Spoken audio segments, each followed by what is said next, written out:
There is a light inside the chest that beats out of rhythm with the self, pulsing instead for the sorrow of others. It is the architect of bridges, the quiet reaching out of hands in the dark. We call it compassion, but in the deep forests of human interaction, predators do not hunt with fangs.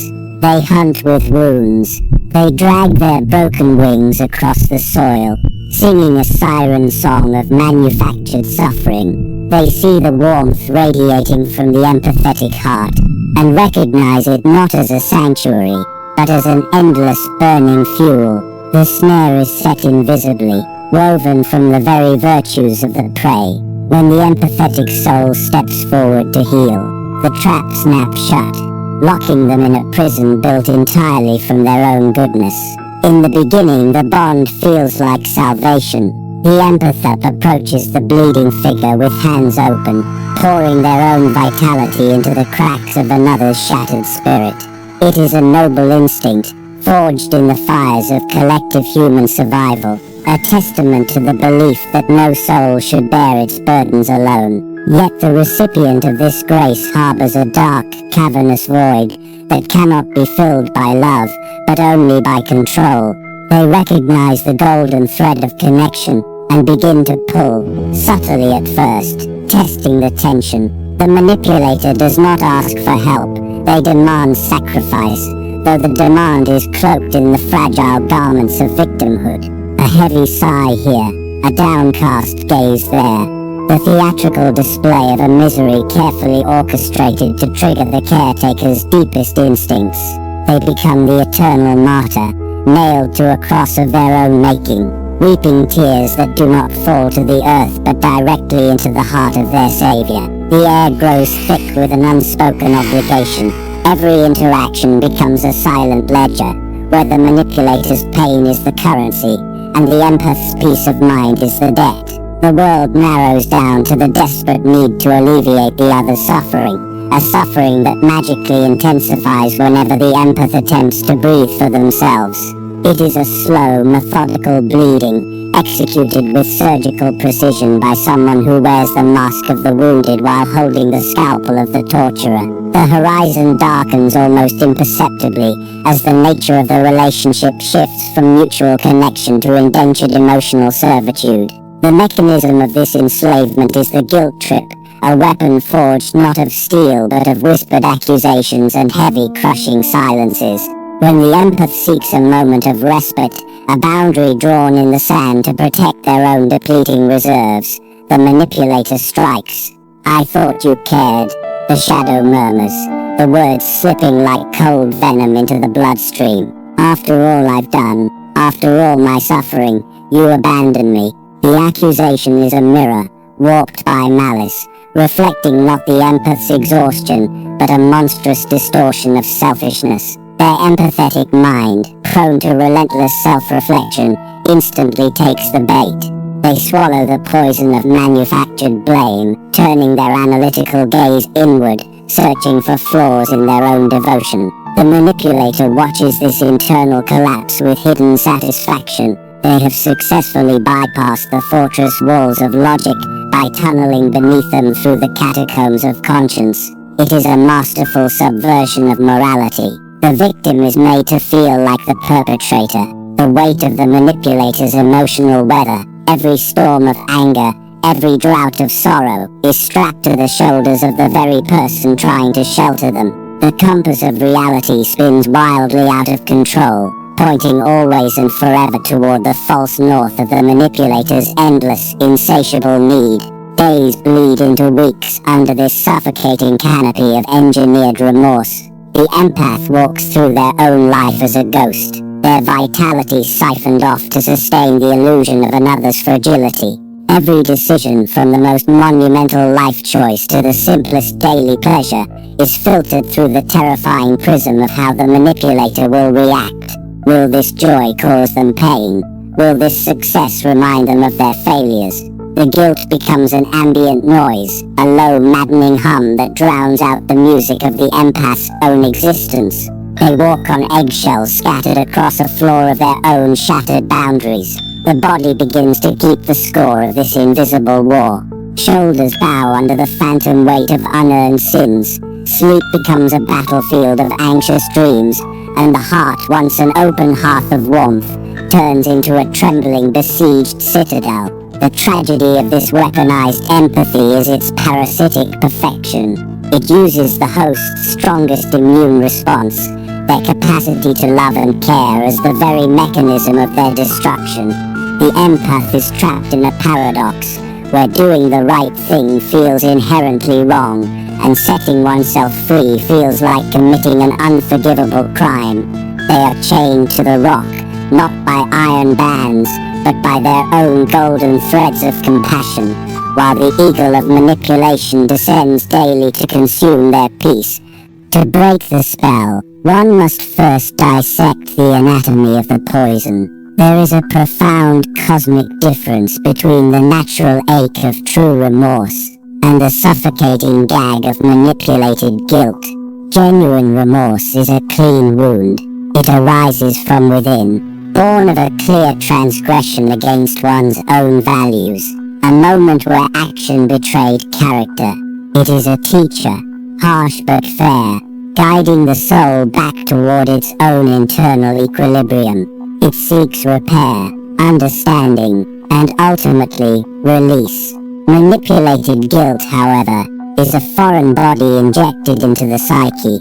It does not teach, it tethers. It is not born of the empath's actions, but of the manipulator's unreasonable expectations and bottomless demands. It is a manufactured crisis designed to enforce compliance.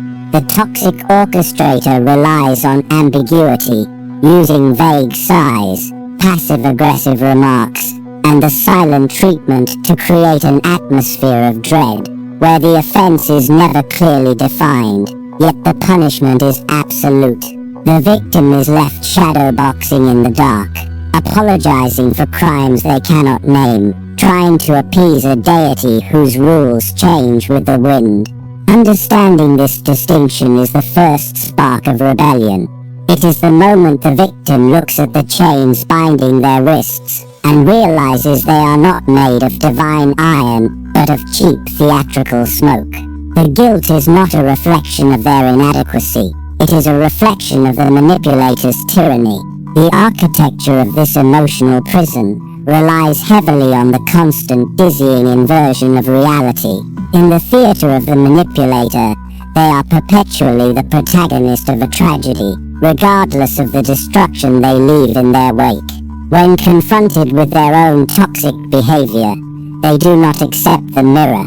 They shatter it and use the shards to cut the hand that holds it.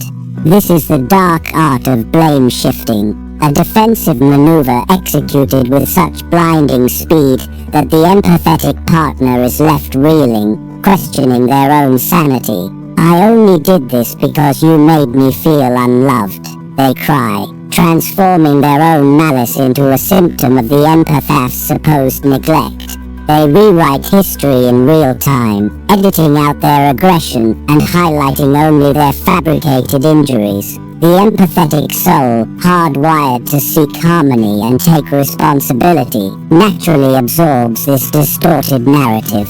They step into the role of the villain that has been so carefully written for them, eager to make amends for a sin they never committed.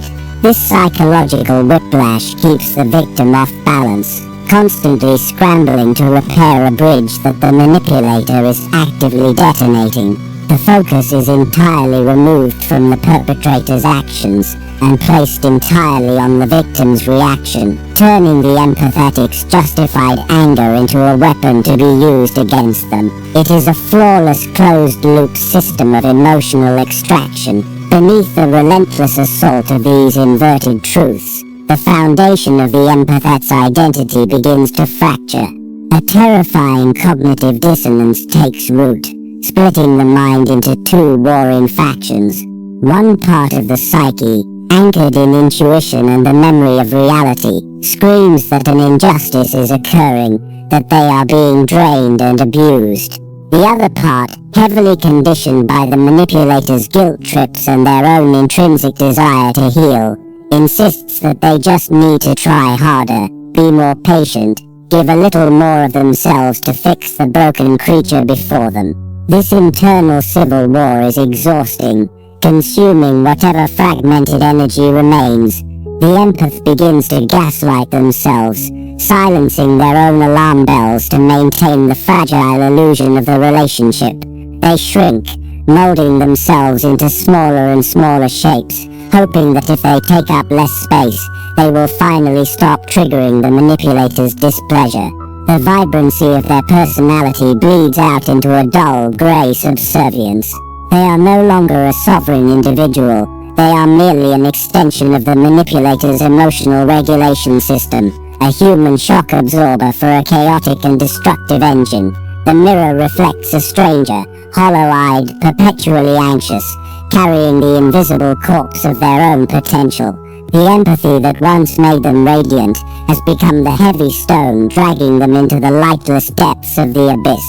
But even the deepest reservoirs have a bottom. The breaking point does not always arrive with a dramatic explosion. Often it comes as a profound, ringing silence. The empath stares at the weeping, demanding phantom they have served for so long, and suddenly the strings become visible. The performance loses its magic. The endless demands for pity, the orchestrated tears, the subtle jabs wrapped in the guise of victimhood. It all coalesces into a singular, horrifying pattern of predation. The spell shatters, not because the empath has lost their ability to care, but because the illusion of the manipulator's helplessness has finally dissolved. The mind, pushed to the absolute brink of disintegration, recoils in a violent spasm of self-preservation. It is a brutal awakening. The realization that their purest virtue was used as a lever to pry open their soul and loot its contents brings a wave of devastating grief, followed swiftly by the cold, clarifying fire of righteous anger. They see the ledger for what it truly is, a fraud. A counterfeit currency of pain designed to bankrupt them of their joy and autonomy. The empath realizes that they cannot save someone who uses drowning as a strategy to pull others beneath the waves. The frantic need to fix, to soothe, to appease, simply evaporates, leaving behind a stark, uncompromising vision of reality. The withdrawal of the empath's vital energy sends shockwaves through the manipulator's ecosystem. As the host begins to sever the parasitic cords, the toxic entity panics. The supply of golden light, once assumed to be infinite and unconditional, is suddenly cut off. The immediate response is a massive escalation of the very tactics that built the prison in the first place. The guilt trips become operatic in their intensity. Threats of self-destruction, dramatic declarations of total abandonment, and venomous campaigns of character assassination are unleashed in a desperate bid to force the empath back into submission. The manipulator thrashes like a dying star, burning furiously in an attempt to recreate the gravitational pull they have lost. But the awakened empath watches this spectacle from a newly fortified vantage point. The words that once pierced the heart like poisoned arrows now fall harmlessly against the rising shields of awareness. The storm rages, the accusations fly, the tears flow in torrents, but the internal weather of the empath remains untouched. They stand in the center of the tempest, anchored to the bedrock of their own undeniable truth. The agonizing cries of the manipulator are finally recognized, not as the sounds of a wounded soul seeking healing, but as the fury of a master losing their slave. The withdrawal is agonizing, fraught with residual echoes of programmed guilt, but the forward momentum is irreversible. In the aftermath of the separation, the silence is deafening. The ambient noise of constant manufactured crisis is gone, replaced by the vast echoing space of reclaimed autonomy. It is a terrifying freedom. The empath must now navigate a landscape where they are no longer defined by the relentless demands of another's brokenness. The healing process is not a gentle fading of scars, but an active, grueling excavation of the self. They must sift through the rubble of their decimated boundaries, picking up the pieces of their identity that were shattered in the service of the parasite. There is a deep, lingering fear, a whispering doubt, that by refusing to be consumed, they have somehow become cruel. The manipulator's final curse, the accusation of selfishness, echoes in the lonely hours of the night. But true recovery demands sitting in the discomfort of that false guilt, and watching it burn away in the sunlight of logic. It requires mourning the illusion of the relationship that never truly existed, grieving the love that was poured into a bottomless well. Slowly the spiritual architecture is rebuilt, this time not with the porous materials of blind, unending sacrifice, but with the indestructible stone of self-respect. The heart learns to beat for itself once more, remembering the rhythm of its own desires, untethered from the heavy, dragging anchor of another's cultivated misery. The resurrection of the spirit gives birth to a new archetype, the armored empath. They do not kill the compassion within themselves. To do so would be to let the darkness win, to become a reflection of the very void they escaped. Instead, they elevate their empathy from a raw, unprotected reflex to a disciplined, discerning power. The golden thread of connection remains, but it is no longer freely given to any shadow that begs for light. It is guarded by a vigilant gatekeeper of profound intuition. The armored empath understands that true kindness cannot exist without the firm bedrock of boundaries. They recognize that refusing to carry another's toxic baggage is not an act of malice, but the ultimate expression of self-love and radical honesty. When the familiar sirens of a new guilt trip begin to wane in the distance, when a fresh face arrives wearing the mask of the perpetual victim, the armored empath does not rush forward with open veins. They observe. They measure the discrepancy between words and actions. They listen to the quiet warnings of their own nervous system, trusting the wisdom of the scars they have earned. Empathy, once their greatest vulnerability, is forged in the fires of betrayal into an impenetrable shield. They retain the capacity to heal, to love deeply, and to offer solace to the genuinely wounded, but they will never again serve as a human sacrifice on the altar of someone else's pathology. The true weapon of this transformed state is a single, unadorned syllable, no. It is a word that requires no justification, no softening, and no elaborate defense. For the empath who has survived the labyrinth of weaponized guilt, no becomes a complete sentence, a spell of ultimate warding. When the manipulator approaches with their ledger of invisible debts, demanding payment in the form of emotional collapse, the armored empath simply declines the transaction. They step out of the courtroom where they were both the accused and the judge. The realization sets in that they are not responsible for managing the emotions of adult entities who refuse to carry their own weight. The storm of the manipulator's anger, or the theatrical display of their sorrow, no longer dictates the climate of the empath's soul.